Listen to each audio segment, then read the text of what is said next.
Hello everybody, welcome to La Mesita Virtual Edition. Today we have the honor to talk with a Chicagoan musician, music promoter, event coordinator, and producer. He is one of the members of Dos Santos and Ira y Vuelta. Recently, he has been working with Dos Santos, recording new material in Los Angeles. Here at La Mesita is Jaime Garza. Hi, thank you so much for the invitation.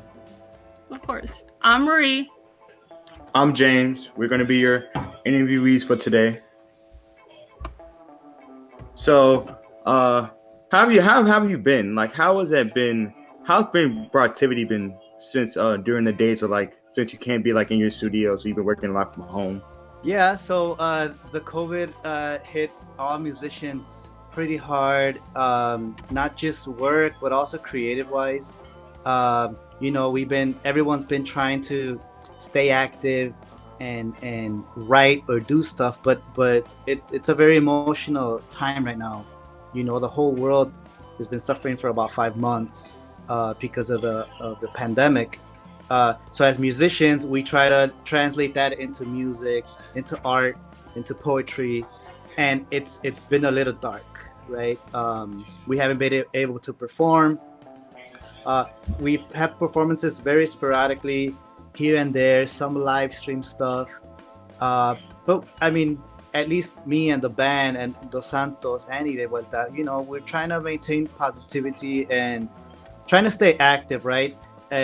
Either practicing or reading or checking out other live streams that are going on, not just here in Chicago, but also in Mexico, Latin America, New York. There's a lot of people very active. So we try to stay positive, always be creative. I'll just always try to stay busy. That's really cool. So are you in LA right now? No, I'm in my home studio in Chicago. We were in LA a few months ago recording the last part of our new album with Dos Santos, which we kind of finalized the mixing part of it 2 weeks ago. So we're excited to start working on the art and just everything that comes before releasing a record. So when do you feel like the record's going to be ready for the people to hear? And it's all in planning stages still, but I think we're gonna be releasing a single this year, and then the full length LP vinyl record next year. Ooh. Well, I can't help but notice all the little instruments behind you in your studio. Oh yes. Yeah, I've been a musician for 20 years, and I have another wall that you guys can't see that's on this side. That's also full of instruments. Yeah, I mean, I'm a musician for 20 years, and I've been just collecting instruments. And then there's some that you buy stuff and you try them out and you use them out for gigs, and you start having your favorites, so you start just keeping La crema, we say. We start keeping the very good instruments that sound good, that have aged well, and that have also a emotional attachment. So then I start keeping those and keeping up here on the wall. Like being a musician for 23 years, or did I get that right? About 20. 20 years. What's your first memory of having an instrument in your hands, and what did it feel like to have it in your hands for the first time? Instrument, I mean, maybe when I was about 12 years old, grabbing my dad's guitar and strumming it and really not knowing what I was doing. And so my dad is a guitar player, bass player, taught me a few chords here and there. But I mean, and one of the he taught me a little bit in the beginning, and then I practiced a little bit, not got too much into it, but loved music.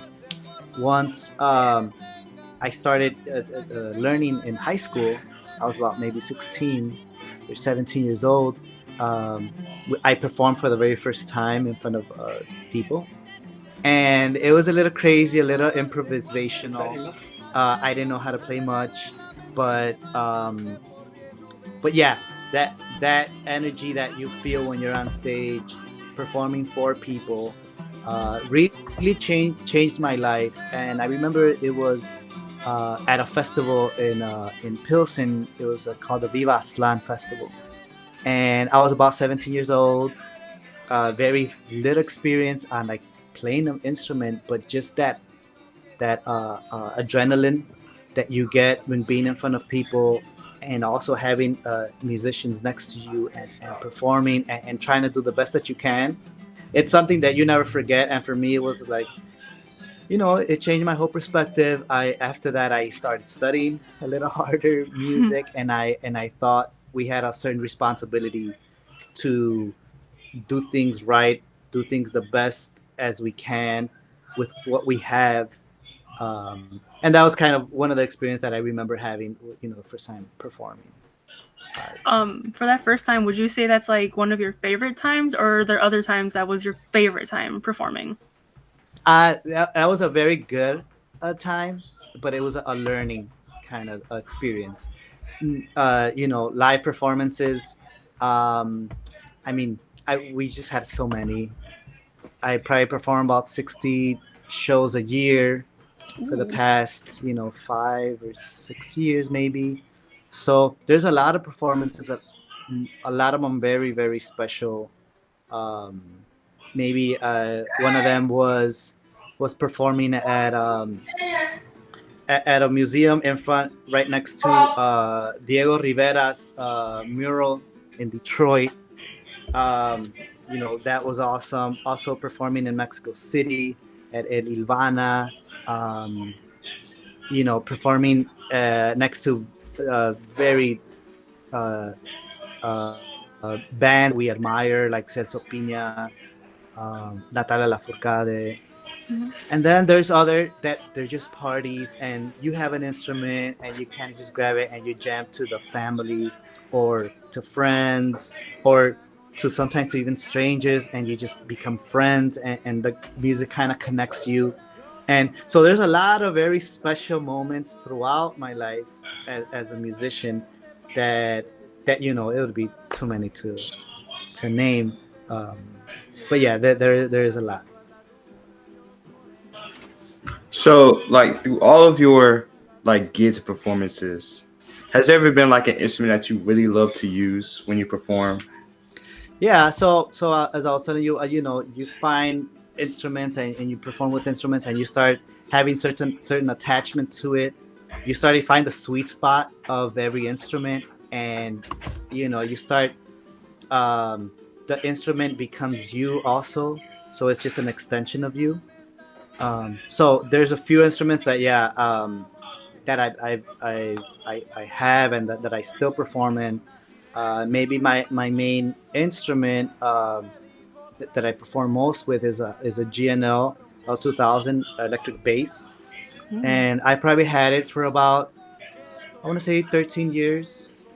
So I've learned to play on it, and I've practiced with it, and I've traveled to Mexico and all over the US with that instrument. So yeah, it does have a lot of, sounds great. I just changed the strings maybe a few years ago, and I started using these new strings that are flat wound. So they have a little opaque sound where it's not super bright. It's just fat, and it's a bass. So it gives, it's a very unique sound. And the way I play it and the way the instrument is, it creates just kind of my style of doing stuff.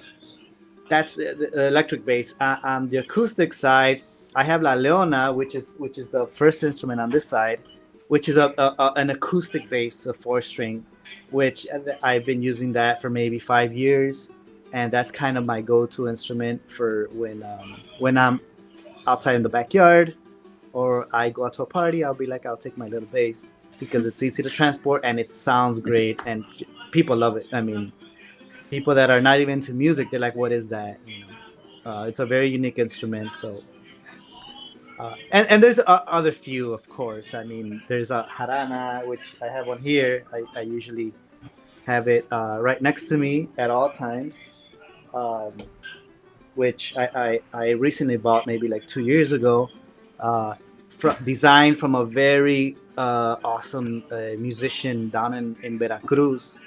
Her name is Laura Rebolloso, and she designed it with a guy that does guitars and stuff, and they designed it to a certain specific size and sound.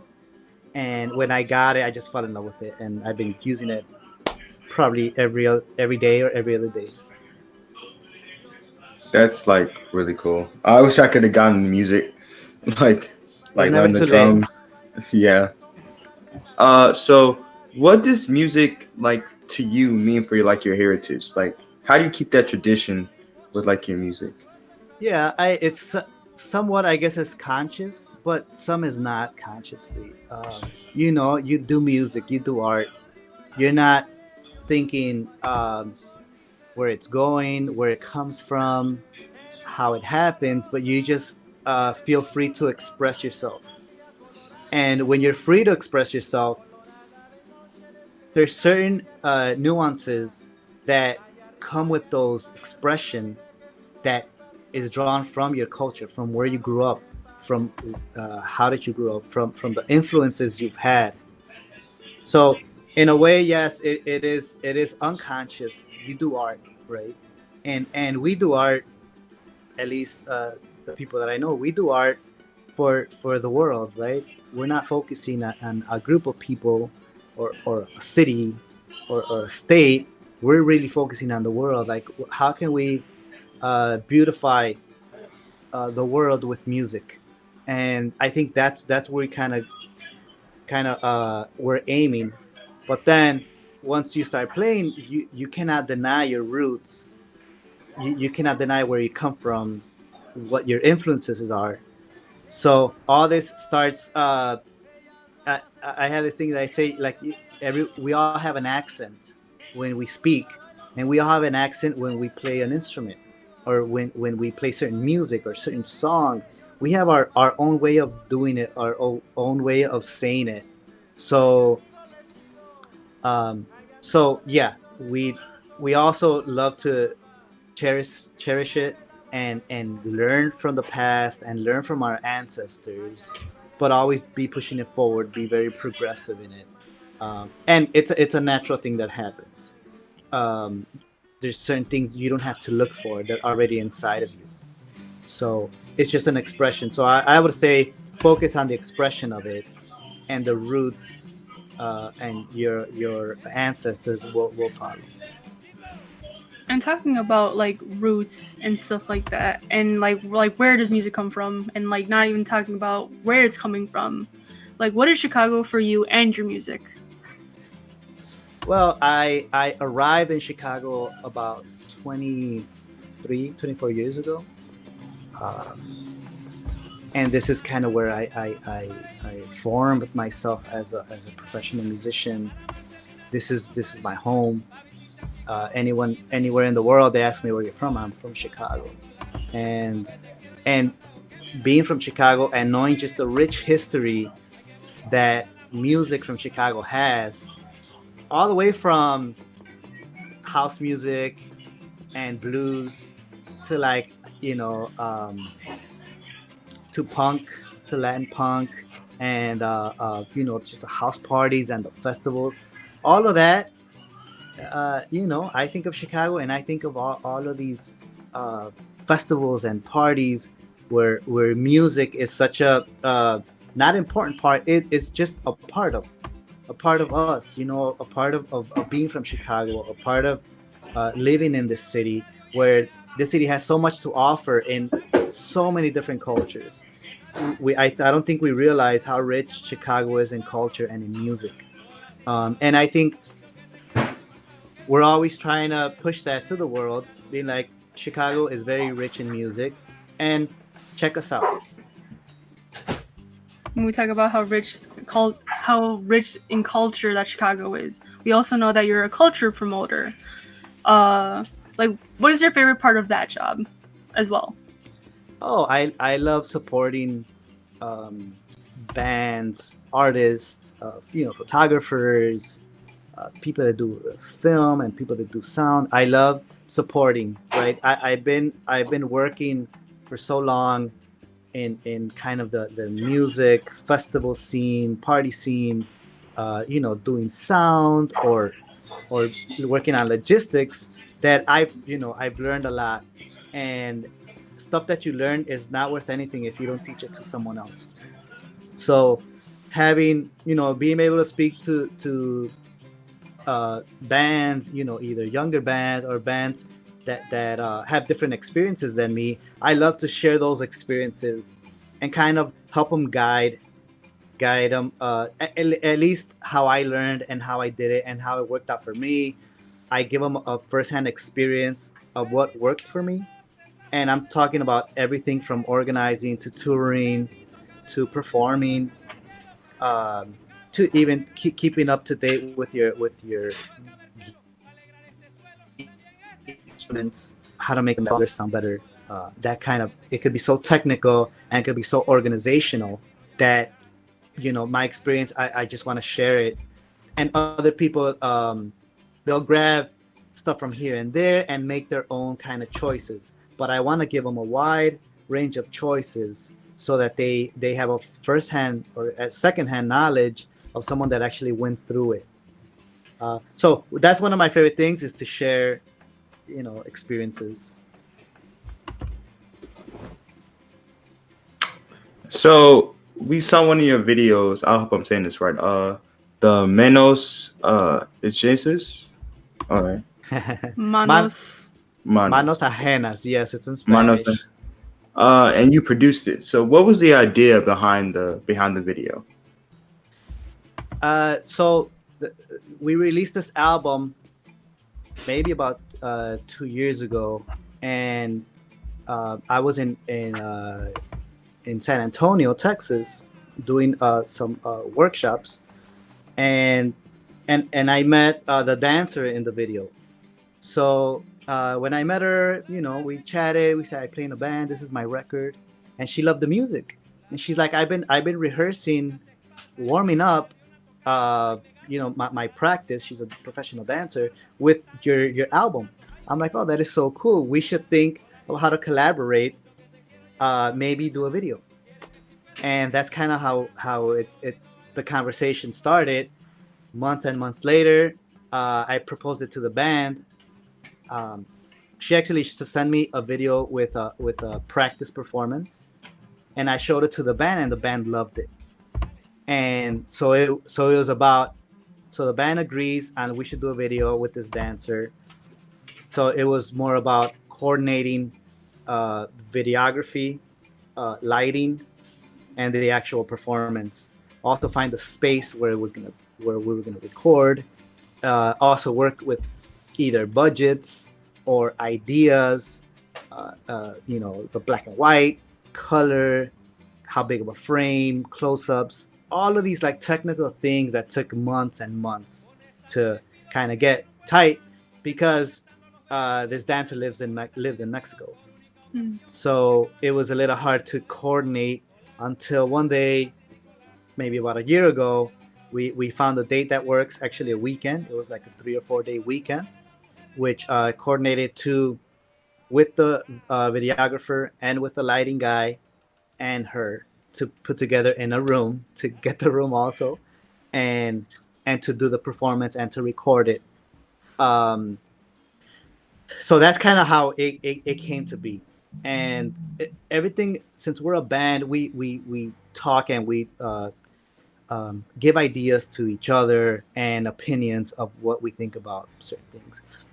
So the video has a little bit of input of every member of the band, and also members of outside of the band that help create it, which is a dancer, videographer, and lighting guy. So it's a beautiful project. I mean, it's so cool to work on something for 2 years and finally let it out to the world.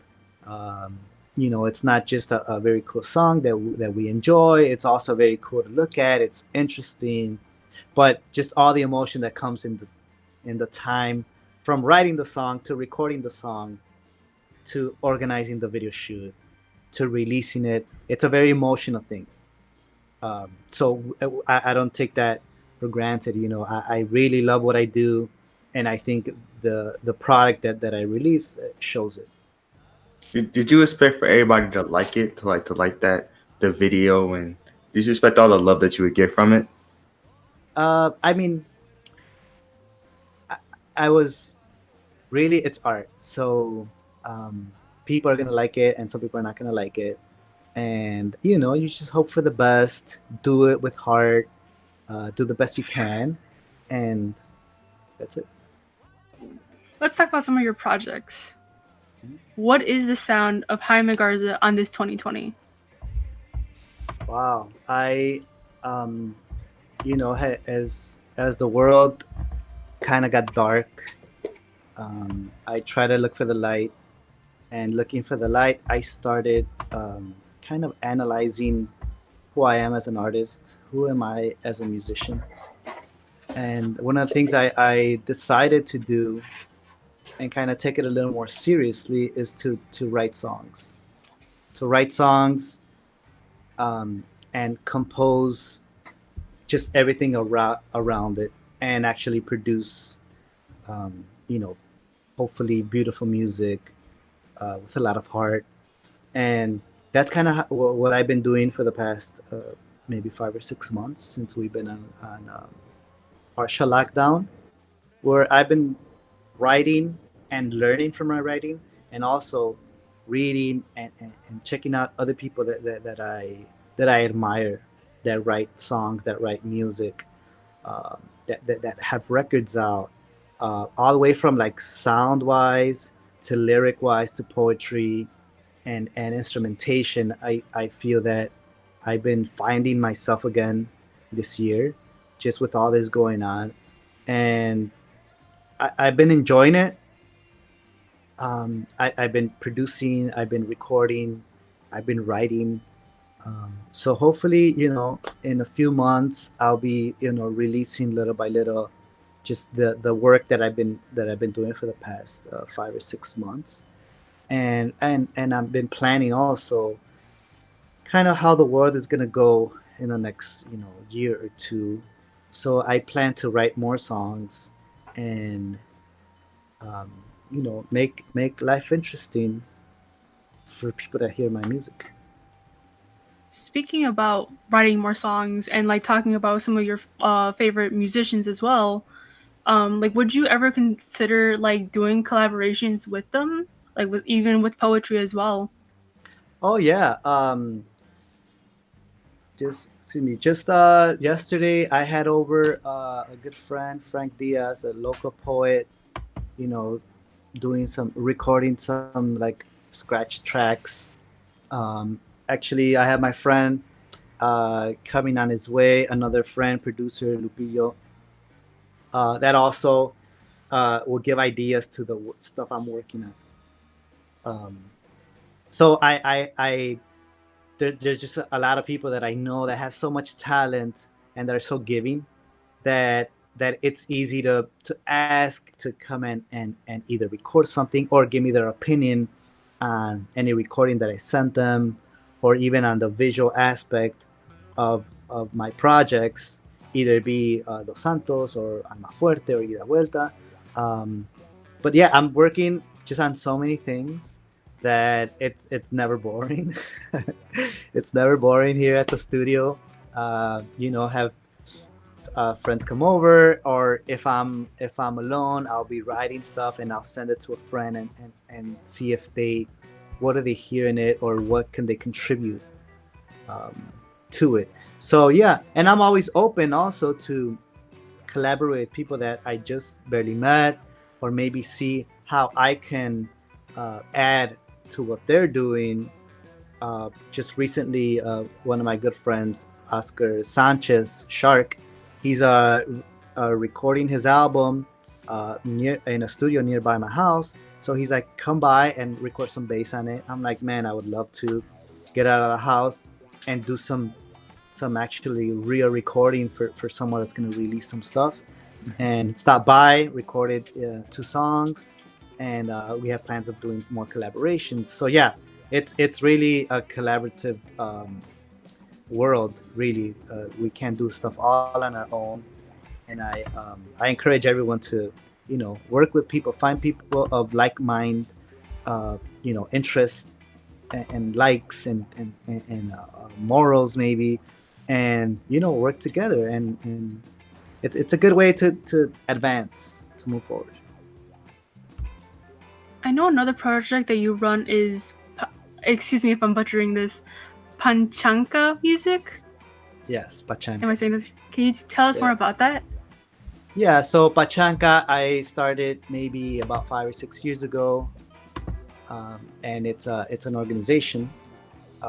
We either consult festivals or venues in how to be more open to culture, to Latin American culture mostly, Mexican roots music, Puerto Rico or Cuban music, folk. So that's kind of what we do. We consult and we help either do booking or do marketing. And so one of the big things that we do is we book all the bands for Mole de Mayo Festival. So that's kind of the big thing that we do every year. We book over 40 to 50 bands, which is amazing, and we I love doing it. Just you get to have art and create opportunities for people really working hard on their craft. So a lot of the passion that we have, we use it onto Pachanka music culture in that supporting local and international bands that have a voice, that have a positive attitude, that have interesting music to share. So that's kind of Pachanka music, organizing, marketing, and booking. So through your travels and playing at different venues, do you have like a favorite food from like a certain city that you love to visit and eat? Wow. Yes. So culture, a big part of culture is music, of course, and food. Food is a big, huge thing. And I've traveled. I mean, we play so many shows in so many different places, and one of the things that we always have in our mind is like, where we're gonna eat, right? Where are we gonna eat, and what are we gonna eat, and we look and we take our time to find the right place. So we try to go and support local wherever we're at. We're trying to support small mom and pop shops where the recipes are homemade stuff. So we go to a lot of restaurants, and maybe I can name one, Mr. Natural in Austin, Texas. They're an all vegan, vegetarian restaurant. Most of my band, Dos Santos, were all vegetarian. So we're always looking for something good and healthy, and that's gonna help us have energy on stage. So and food wise, I mean, man, we have had such good food from like sandwiches in Indio and in Indio, California, to just noodles in DC. Just I don't know. It's just so much food that there's a lot of names of restaurants that I don't remember, but we have kind of a calendar of where we've been, when, in what city, and whenever we're back in that city, we'll go visit them again, just because we have a good experience. Especially the small shops that have these, amazing food that you're never gonna eat in no chain store or nothing like that. Yeah, that sounds like you have some good food experiences. making me hungry just talking about it. So for the other half of this interview, we have some not so serious questions, but just stuff that maybe is kind of interesting. So I know that you are a card collector. That you have a very different... So I'm a graphic designer by trade. I've been working as a graphic designer for about 17, 18 years. And I love graphic design. I love design of records. I love design of flyers.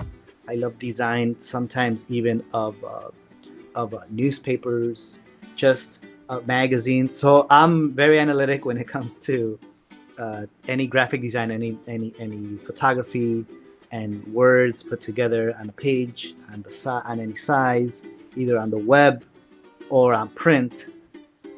So one of the things I would do every time we would stop by, and I've been doing it for years, stop by either a restaurant or a business, or even meet someone interesting and ask them for a business card.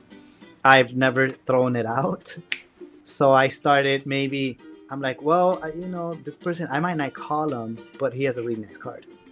So I start saving them, and I have a big box somewhere around here where I kind of see where I've been, kind of thing, and also see there's some good design, some good graphic design, and I love it, and it really inspires me to, when I do my business cards, I'm like, wow, I really like this technique that this person used out in, I don't know, California, or this restaurant used. So I incorporate it to either the stuff for me, or sometimes even restaurants or businesses that I help do graphic design. I'll be like, well, here's some samples of what these people are doing. So that opens up their mind and be like, wow, I really want a photo, or I really want a textured business card, or I really want a very thick wooden business card, or I want a shaped business card where it's a shape of a heart, a business card. It's like, wow. So yeah, I have a big collection of business cards. What has been like your favorite gadgets this 2020? Like your favorite stuff to use? That is a good one. Maybe I just bought a vintage preamp. It's a golden age pre-50. It's called the pre-73 MK2, and it's a preamp that you connect either a microphone, or you can connect your bass or guitar directly into it. And it's a transistor, but man, once you crank it, your bass and your guitar sound so beefy, I like to say, or so just a very unique distorted sound, that I probably bought it maybe 2 months ago, and I love the sound of it. And I'm kind of getting into the preamp stuff, the tube amps, stuff for recording music. What else? I mean, I have this, and I've had this for a while. It's called this is the Boss loop station, the RC30. See it? It's a two pedal. So this is a loop station. So you play to connect it to this. You play a riff, and then you stop playing, and it just loops what you recorded. So all of a sudden, you got a band without having a band. Now the music is playing, and now you could sing on top of it, or you could play another instrument on top of it, and that's a lot of fun. It's a lot of time that you gotta spend on it, but it's a lot of fun to have. And with the in these times, since we can't get together as often as I would love to, this is a good tool to kind of create your own music and play on your own, kind of explore, experiment. So it's the RC30 by Boss. I have a bunch of little other stuff, but and I like going into the folk stuff, right? So the old, like I have guitars here, or these jaranas they're called, that are 10 years old, 15 years old, that still sound great. And it's not necessarily a gadget or technology, but it's just things that translate well. So we got some secret person that say you made some good chili torados. Chiles toreados. Oh yeah. So chiles toreados are jalapenos grilled, and then they usually put them like in a cup, and then you put lime juice, soy sauce, and a little bit of salt. And then you could really eat that with anything else. You could have tacos or gorditas or anything, and it's just heaven, really. I mean, any restaurant that I go to, I'll be asking everyone, hey, can I have some chiles toreados? Spicy. They get me going. You know, they get you sweating, and they make you feel a little bit more alive. Can we have the recipe? They're really easy. You just really grill the jalapenos, and then add soy sauce and lime and salt. Really easy. A little burnt, and they get a little soggy. They get a little spicier, and a little secret. When you have a jalapeno, you go like this to it. So you make it juice it. The juices of the spiciness go into the everything else, right? And then it's an old tradition that you swear at the chile. You tell it bad words so that it gets mad and it gets spicier. There's some intense food. That is yes. That's really intense. Yeah. Try it. It works. Did you learn any other recipes other than just anything? Yeah, I do tuna al pastor. Since I'm not a meat eater, al pastor tacos and all that, they do it. I think it's a pork meat. Mm-hmm. I don't eat pork, so I do a tuna. It's a fish. So I do a fish al pastor. So you do it's like a real thick sauce with a few different type of peppers, of dry peppers. Kind of blended, a few spices, and then I get tuna from a can, even though it's recommended to get a fresh tuna, and then you kind of just sog it in that sauce, and you let it sit for a few hours to get it impregnated and to get it very inside of the tuna, and then you grill it, warm up some tortillas, and it's a little spicy. It's heavy. It has a lot of flavor, and so that's been my specialty in the past 2 years. I do tacos of tuna al pastor every once in a while. Every maybe big party that I have in my house. Tuna al pastor. Yeah. I have to try that. Yeah, that sounds delicious. I have to try that. And then sweets. I do some sweet. I do capirotada. So capirotada is a bread. Really, it's bolillos, which you cut them into pieces and you kind of toast them. Mm-hmm. But you also do a syrup with canela and with what is this called? They call it panela in Colombia, but in Mexico they call it piloncillo. Thank you. Okay. So you do a kind of a honey sweet thing. You put the bread in the oven and let it kind of get a little bit hard, and then you put them in a big bowl, and you put all this honey on top of the bread. A few pieces of cheese, some nuts. You could put some maybe any dry berries, and then you let it sit for a while. Actually, you put it back in the oven for a little bit, let it get warmed up, and then you take it out, and it's such a delicious a sweet kind of for after you eat. And also, it's like a little dessert. And it also brings me back to my childhood. I grew up in San Luis Potosí. And I remember Christmas time or party time. That was a thing. And so now that I'm older, I could, look up the recipe on YouTube and make my own. That's really endearing. That's super cool. Mm. But like speaking, oh, you go, James.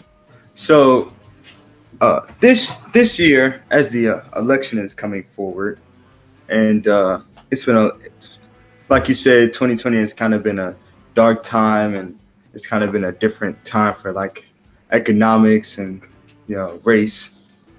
Do you feel people should go out and vote this year, this coming up election? I think it's very important to vote.